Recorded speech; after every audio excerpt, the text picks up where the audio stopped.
Okay. Welcome to NYS PowHER's first Women's Equality Wednesday Google Hangout. I'm Beverly Neufeld, and I'm the founder of NYS PowHER, and I will be moderating the public conversation today called Raising the Volume on Women's Economic Issues, What's on Your Power List? Today's format is meant to invite questions and comments from you. So, if you're watching live, please use hashtag #PowHERList or click on the Google Hangout question function. After the event, the Hangout will be available on our website at www.nyspowher.org and on YouTube. NYS PowHER is an inclusive statewide network committed to securing economic equality for all New York women. We collaborate to accelerate economic advancement by attaining PowHER, and PowHER stands for Poverty Solutions, Opportunities and Access, Workplace Fairness, Healthier Lives, Equal Pay, and Representation at All Tables. Our Center of Operations is the website, so I hope you will stop by and see our all-inclusive economic equality overview. With the goal of educating and energizing people this election season, since everyone's talking about women's issues, we developed a PowHER list. It's a dozen issues that must be addressed by leaders in office or those seeking office, including fair wages, better jobs, affordable education, and women at all tables, and a host of others you'll see online. Each Wednesday through the election, we're going to hold conversations like the one we're going to have today. This week, we're going to use our time to talk about the current status of women in New York and the U.S. economically, and most important, what can we do about improving it? Please note that NYS PowHER is strictly nonpartisan, and the comments of our guests do not represent those of the organization. So, let's get started. First, I want to welcome our Hangout guest, Anna Oliveira. Anna, let me get you on the screen. There you go. Anna is the president and CEO of the New York Women's Foundation. Under her leadership, the foundation has grown exponentially, doing amazing research, increasing public awareness on issues, many of which we'll be talking about in the next few weeks, and impacting what's happening to women in New York with your record-breaking $5 million of support to organizations across the state. Anna's been working in this field for 22 years, and this is what I know, is that Anna knows people, she knows issues, and she knows how to get things done. Welcome, Anna, to our Google Hangout today. Thank you so much, Bev. Now let's introduce Ellen Bravo. There you are, Ellen. Hi. Ellen Bravo is a national advocate, galvanized the movement to bring low-wage earning women the benefits and opportunities they need to support their families.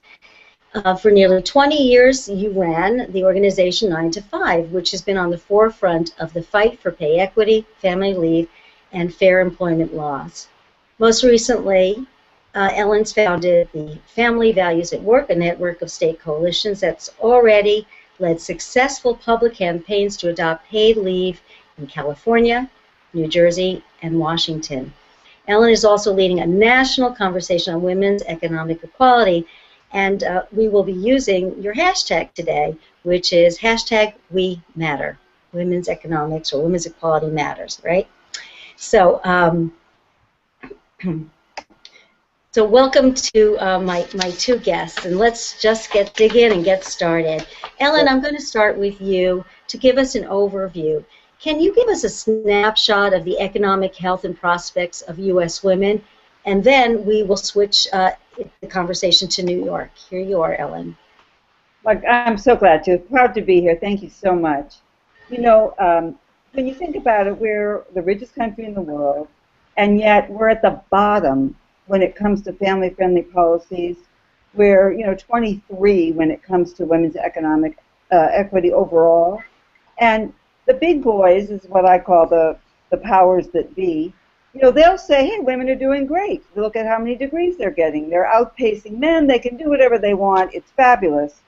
And when we point out the obvious, that women are less than 5% of CEOs, way down there when it comes to top earners, less than 20% in Congress. Women of color are hardly a blip on that screen.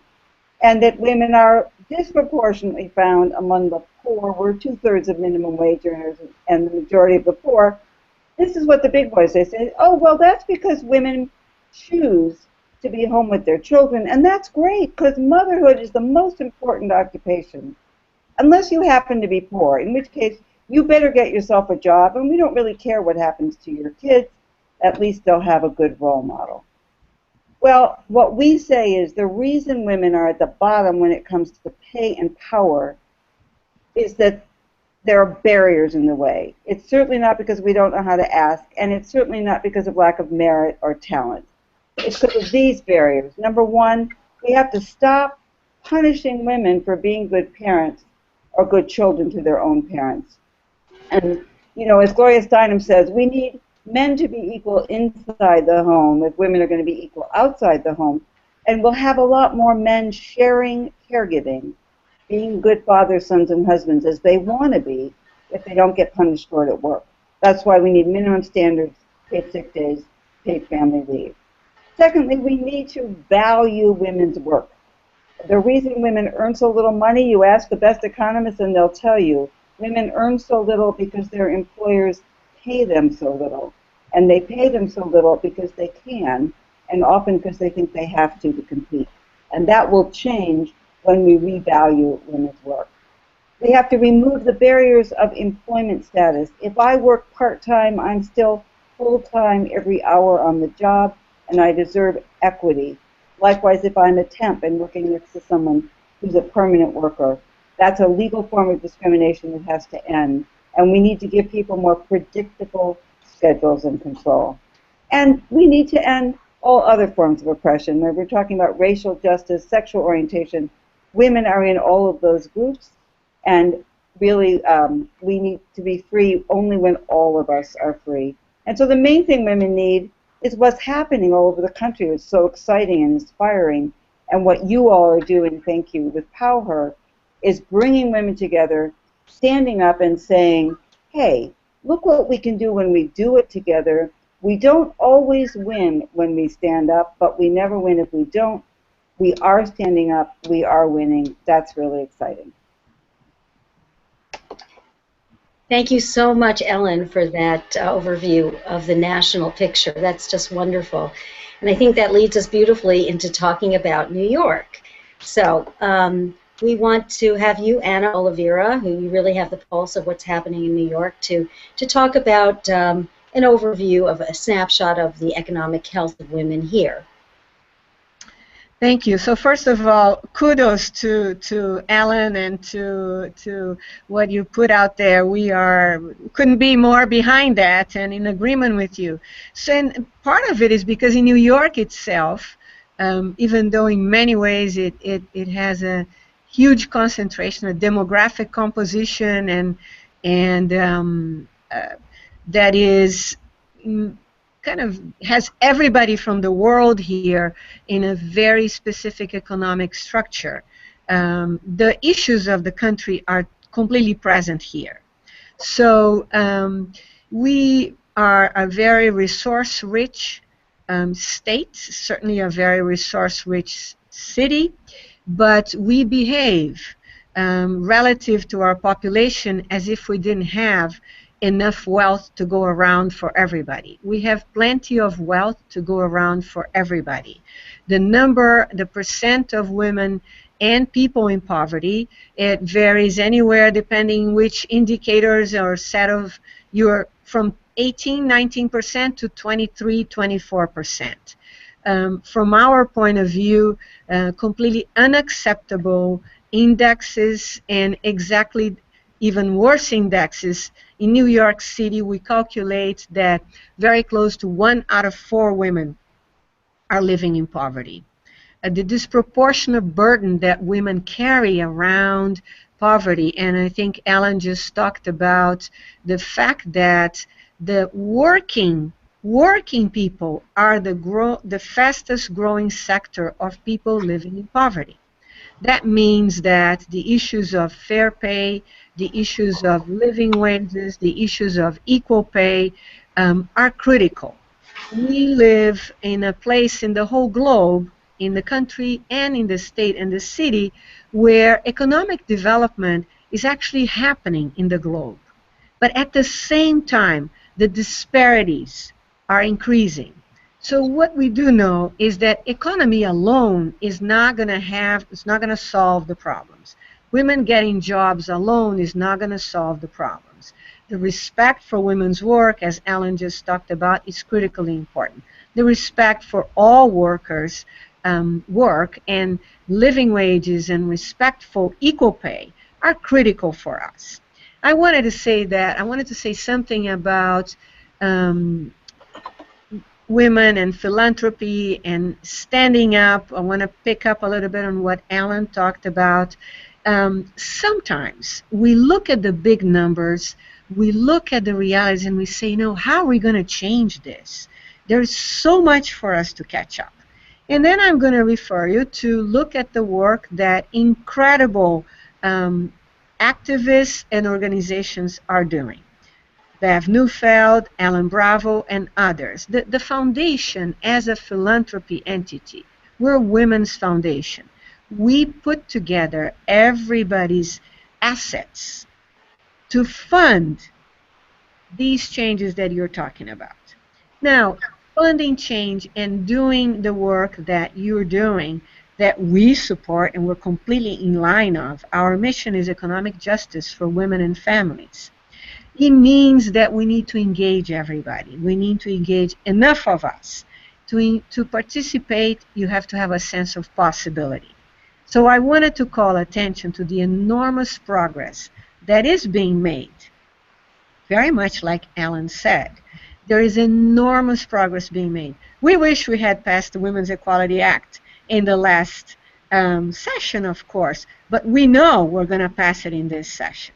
The Equality Act has enormous advantages for women in New York, enormous advantage, but it is not going to per se solve all the issues of fair pay, all the issues of equal pay, all the issues of living wage, which are the backbone, Women's economic rights are really critically important for all the other women's rights to solidify. So the message that I wanted to give about New York is that we're an incomplete set of people and activists, but that we can complete some of these fundamental pieces of equality and fairness, and that we can join our brothers and sisters in other areas to move these issues of equal pay, of fair pay, of, Ellen was very eloquent about the different types of work that need to be available and equally valued in supports, in promotion opportunities for women. I also wanted to bring the issue of girls, the issue of children, the issues of the other set of gender-associated responsibilities that women have, which is the reproduction, not just physical reproduction, but social reproduction. That we have, as Alan said and Gloria Steinem have said, we need men to participate in as well, much more equally and much more actively. But that work also needs to be rewarded, needs to be visible, and needs to be part of what's valued about women's work. That will be perhaps more of it's a chicken and an egg, right? The more men do that, the more that work will be valued. And the more that work is valued, the more men will do that.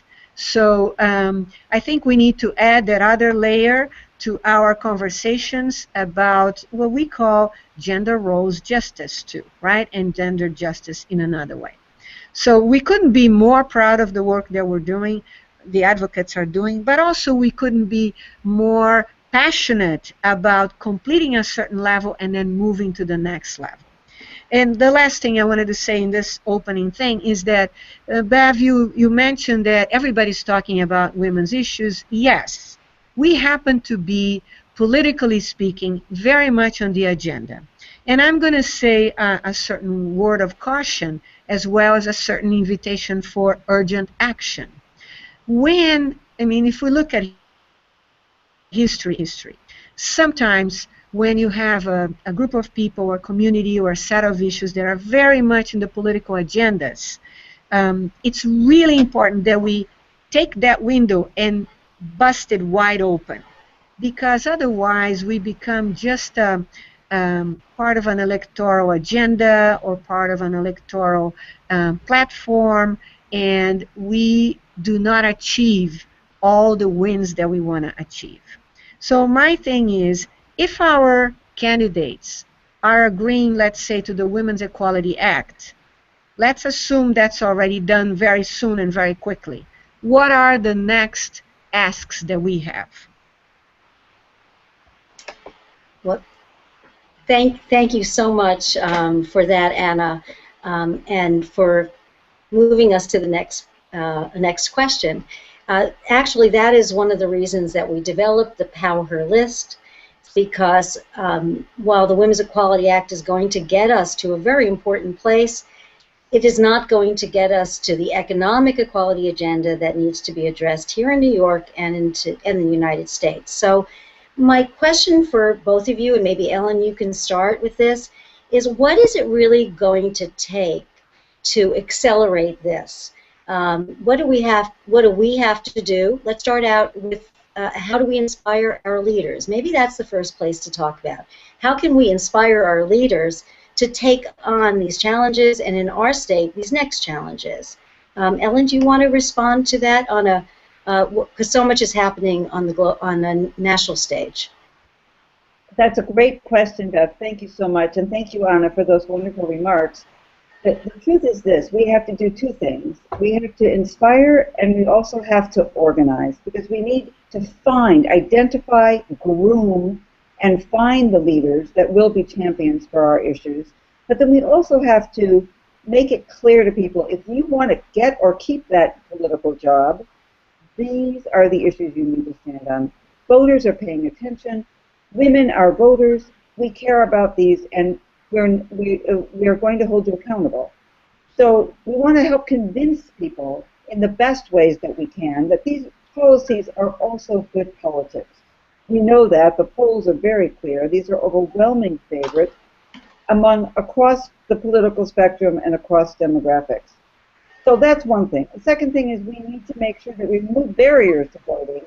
You know, these various things that really are suppressing the vote, that of course disproportionately affect young people and people of color and older people.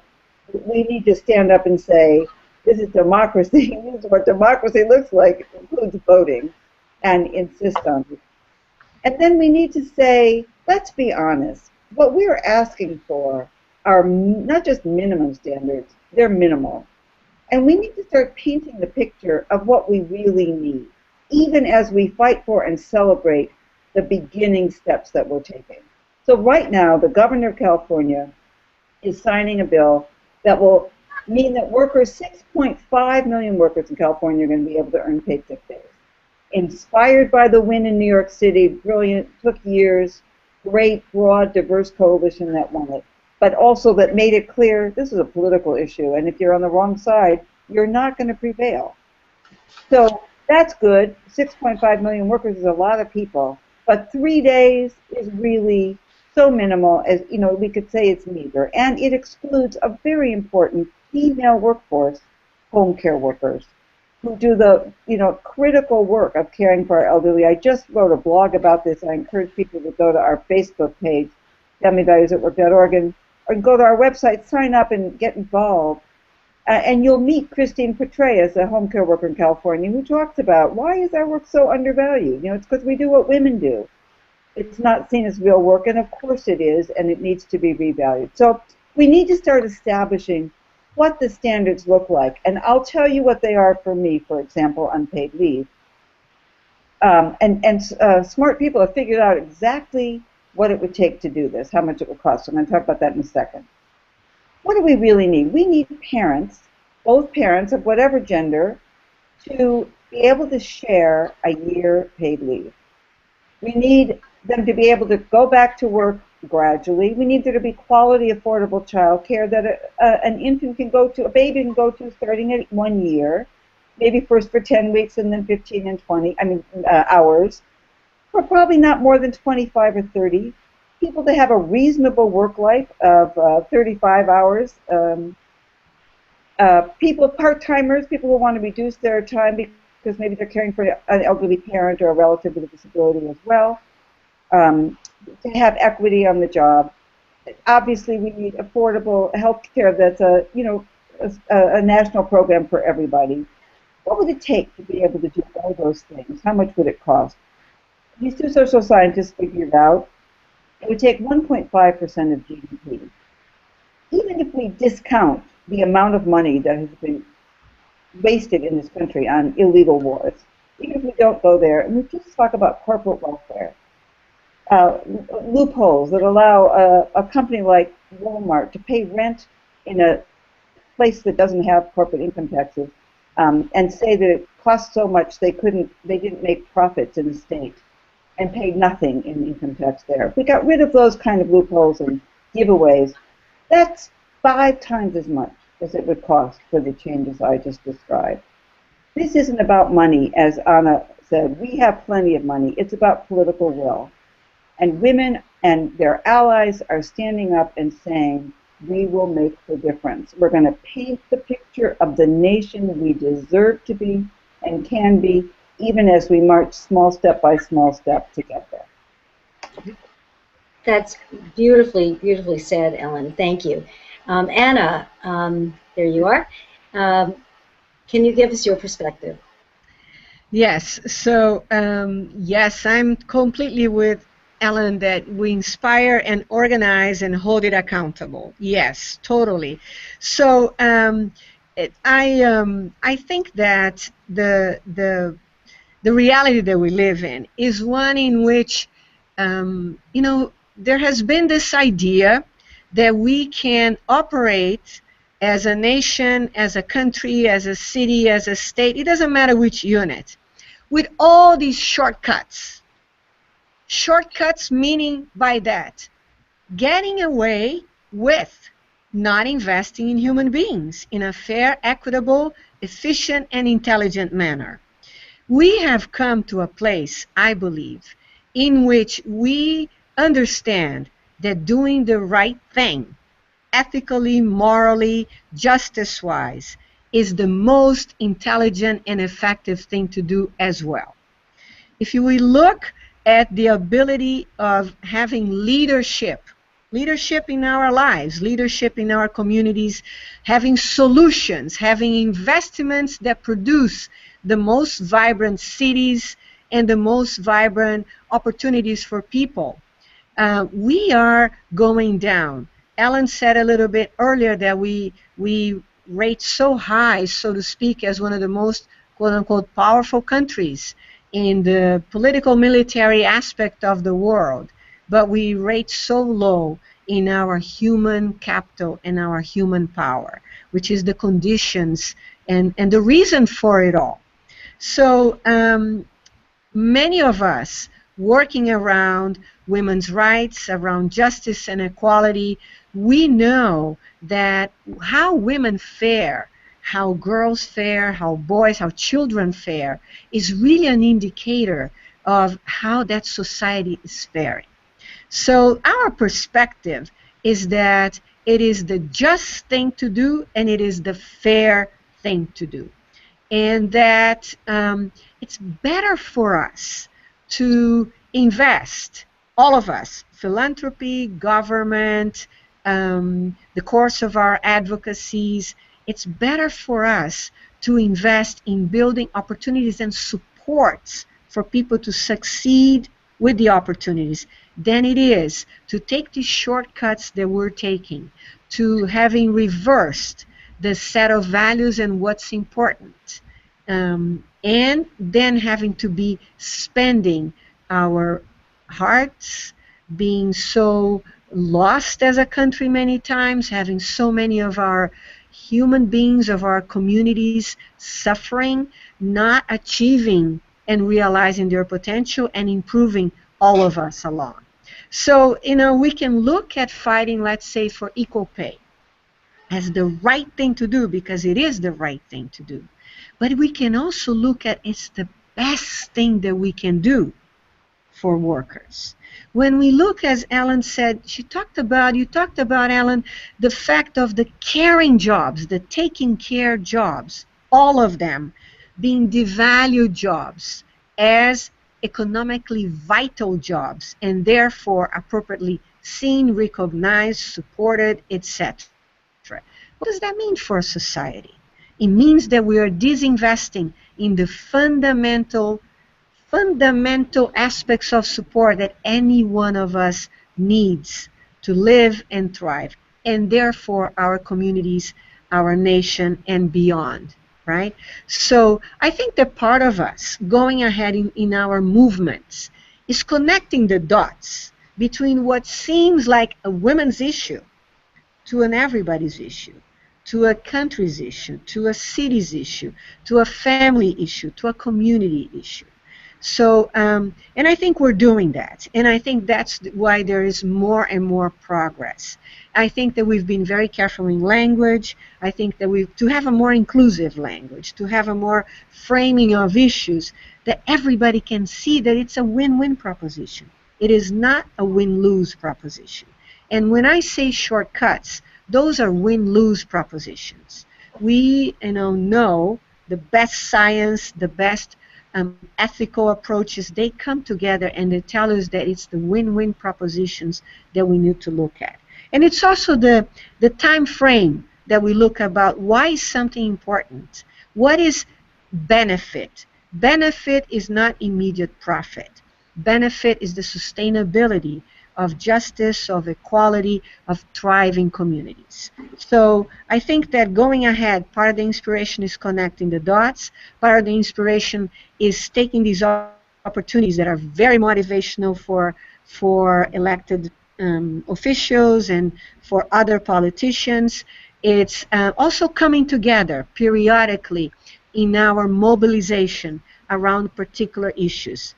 Women and men to another smaller extent, but we are really used to multitasking, aren't we? So let's leverage that. We are able to move 2 or 3 issues at the same time. We do not have to leave parts of ourselves behind, a part of our communities behind.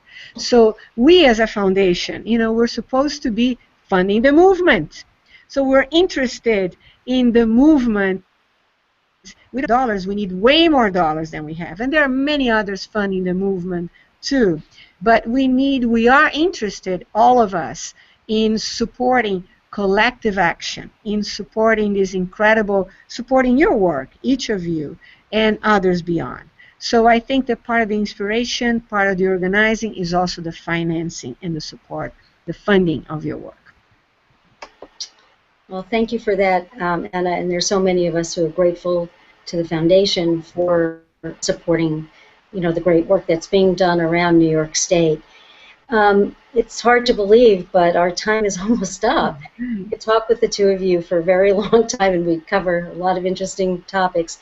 I do want to say that in the course of the next few weeks, we'll be talking about caregivers' wages and the opportunity for women to get good-paying jobs in construction and STEM, in the areas that we call non-traditional, that we should be traditional for women, but also looking at the value of the work that many women are doing. About 2/3 of women are doing the pink-collar jobs. So we'll be looking at that and digging into many of the things that you both mentioned.